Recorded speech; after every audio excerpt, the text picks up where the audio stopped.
that when you do see that your children might be dealing, it could be any age. I could be 4 all the way up to 14. If you see that one of your children are kind of dealing with the fact of trying to be a person that's a people pleaser person, you probably have to be more aware than ever on how to make sure you're setting up the right kind of boundaries with people and giving good feedback when they're doing it correctly.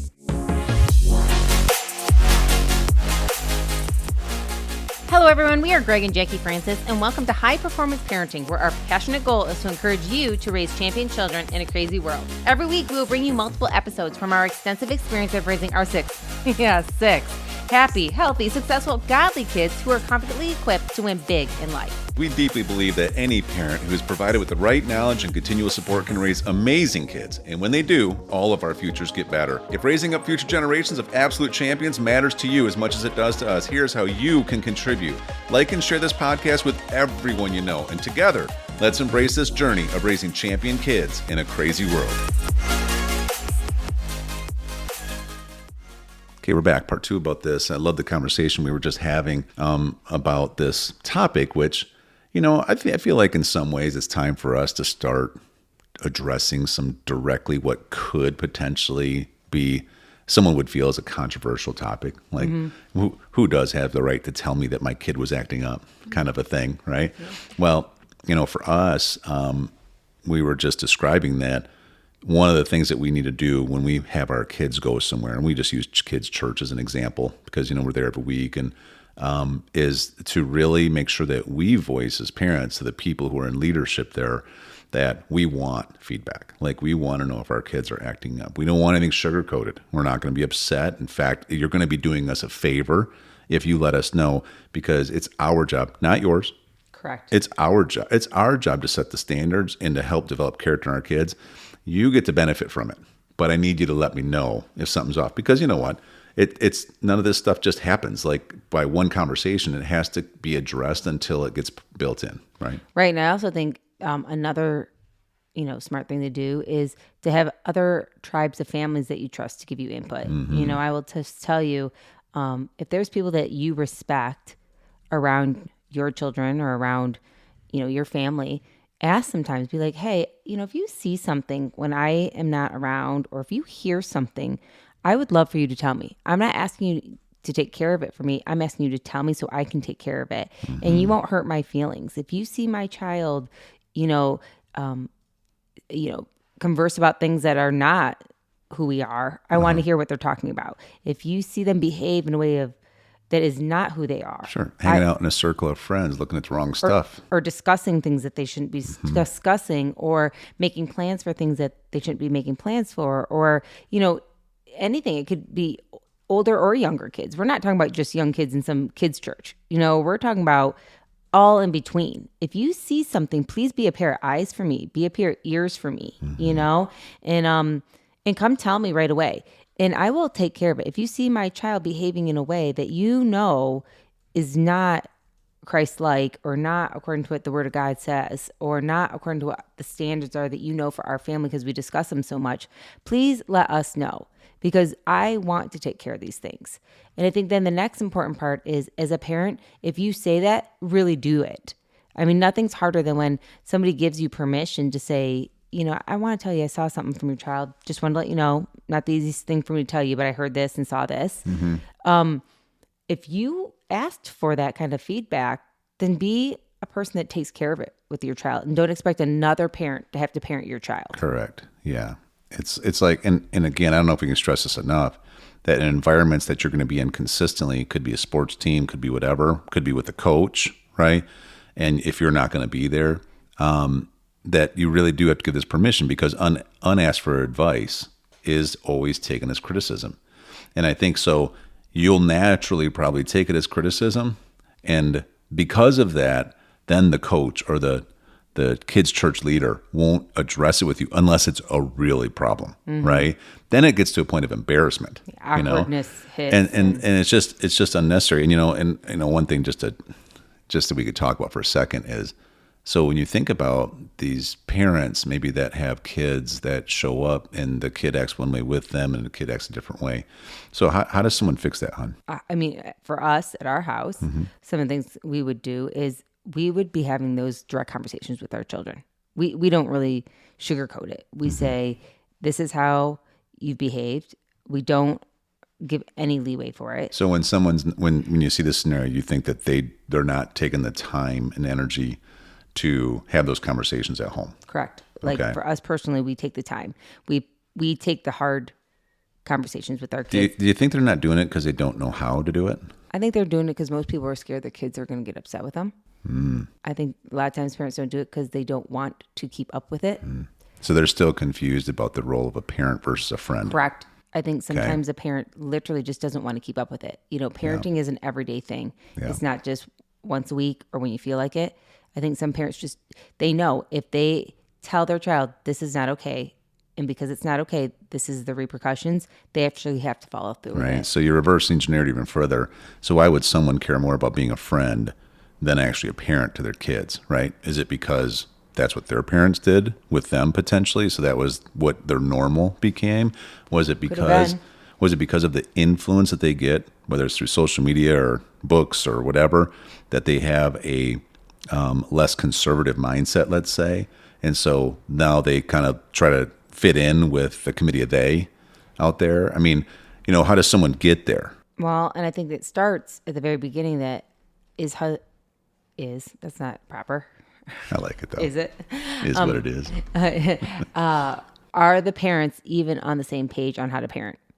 Like that's part of the whole key to this whole thing, that both parents have to understand what they're doing to discipline their kids, what they're doing to raise their kids, how they are going to have these conversations, who's going to be, implementing the repercussions. Like if you do something, this is the result of it.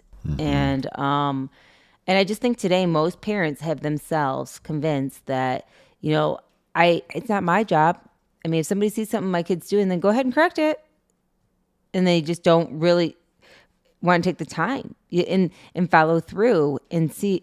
And I guess in the end, the hard part for me is all this is, kids will make mistakes because kids are testing all the time. Sure. I mean, God made them that way. They're not adults. Purpose. They can't process stuff. They don't understand things. That is our job, to walk through this with them and explain to them how this is going to go. But what breaks my heart the most is when I see these kids misbehaving and they really don't want to. That's right. I see children throw fits that don't want to throw fits. I see children throw tantrum, literally exclude themselves from being invited to things because they don't know how to just behave. And I truly believe it's because a parent isn't teaching them. Yeah. And I think that if we don't just own it as parents, like, hey, I went through a season. For whatever reason, I just let life be. I didn't feel like dealing with it. I just wanted to pretend like it wasn't happening. I had too much on my plate. Hey, we've all been there in seasons where we just had a lot going on. But at some point, it catches up with you. It's like that whole thing we hear all the time, wherever you go, there you are. Like, it happens. And so it hurts my heart when I see kids misbehave like that, because they literally are like fighting in their own selves in a way they don't want to. But then what happens is their little kid isn't invited to things. That's right. They're not invited to things. I mean, I just know for us personally, like if a child cannot control themselves, you're not invited to our next kid's little birthday party. I'm not having you over for a play date. Like, I'm not. All of our connects. We were just literally doing calendar planning, and we do like at least a monthly connect at our house and have a bonfire and have 5-6 couples over. And, these are people that they add value to us, but we add a lot of value to them too. And we enjoy connection with them. We've had people that have come over thinking that would be that way. In fact, some people who probably would like to be in a relationship with us because of our experience and et cetera. And then after they come over, like they're really great to hang out with. But when they're kids, if they're creating problems where we have to undo stuff when their kids leave, when our kids are exhausted because it was really like they had to try to protect themselves the whole time that those kids were here, meaning like from looking at their phone the whole time or just talking improperly or being rude or disrespectful or not listening to any of us, right? I mean, our kids get exhausted because that's not our standard. And so then what happens?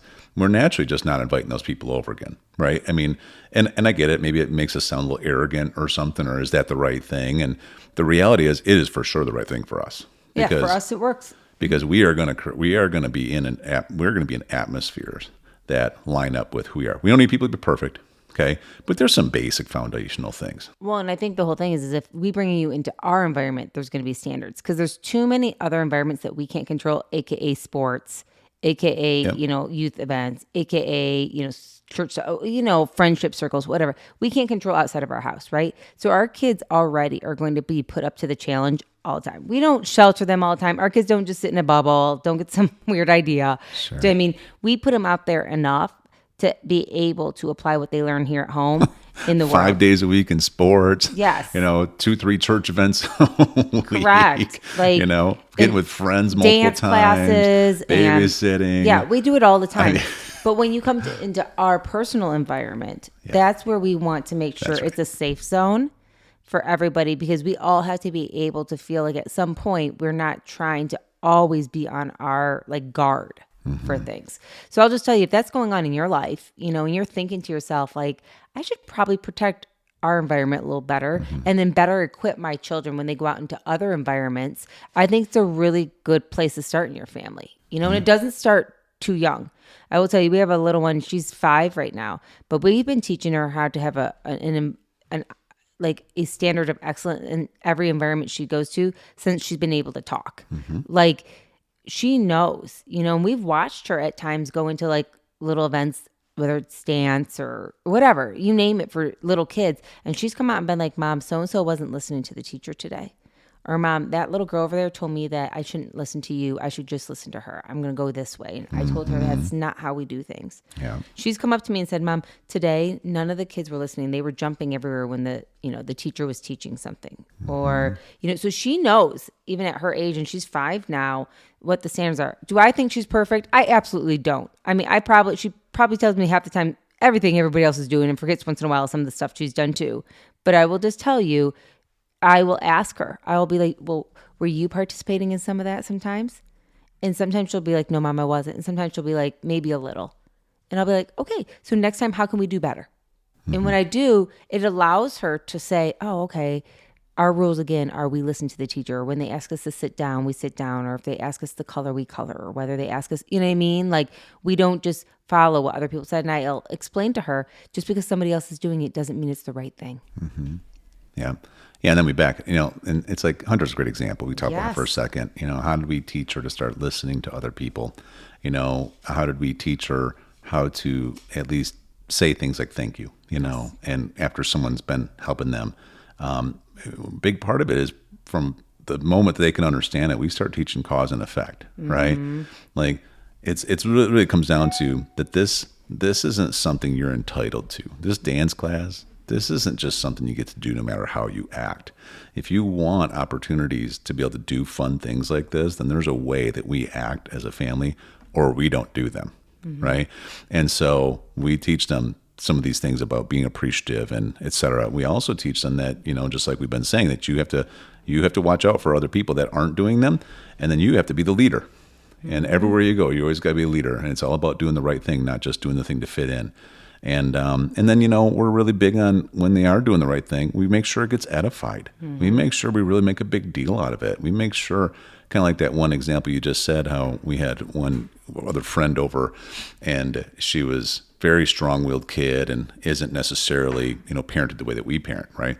And so I'm sitting there, I'm telling Hunter, hey, we got to go do something. We got to go over here. And then the other kid literally was standing right next to both of us, and it's like, no, don't listen to your dad. Listen to me.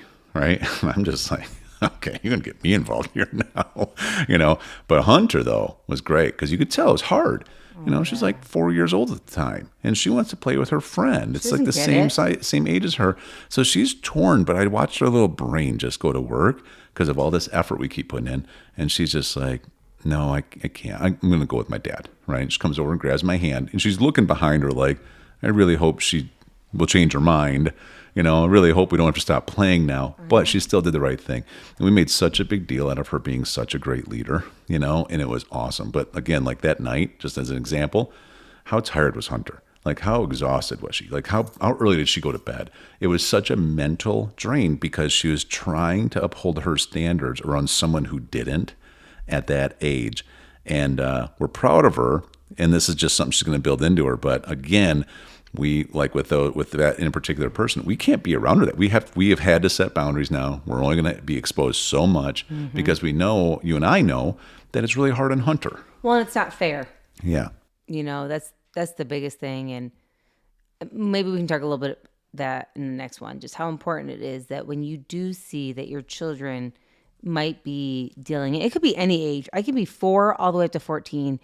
If you see that one of your children are kind of dealing with the fact of trying to be a person that's a fitter inner, like a people pleaser person, you probably have to be more aware than ever on how to make sure you're setting up the right kind of boundaries with people and giving good feedback when they're doing it correctly.